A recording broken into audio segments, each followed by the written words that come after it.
ఈ అమ్మవారి విగ్రహాన్ని నేను ఎందుకు వీడియో తీసి యూట్యూబ్లో పెడుతున్నానంటే, విగ్రహానికి ఒక ప్రత్యేకత ఉంది. అదేంటో తెలుసా? అమ్మకు కట్టిన చీర కానీ, ఆ నగలు కానీ, ఆ సింహం మీద త్రిశూలధారిలా కూర్చుంది. అసలు రాజసం, ఏ రాణి కూర్చోలేనట్టుగా కూర్చుంది. అసలు అమ్మను చూస్తుంటే అలానే ఉండిపోవాలనిపించింది నాకైతే.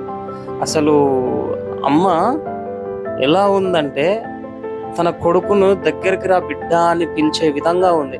ఆ కళ్ళు చూడండి, మనల్ని చూస్తానట్టు ఉన్నాయి మొత్తానికి.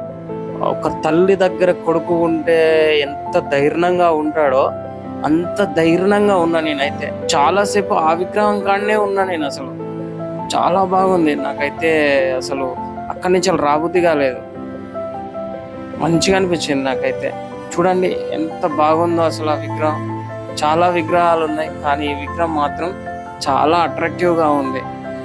నాకైతే అమ్మను అలానే చూస్తూ ఉండాలనిపించేసింది. అక్కడికి వెళ్ళినందుకు నాకు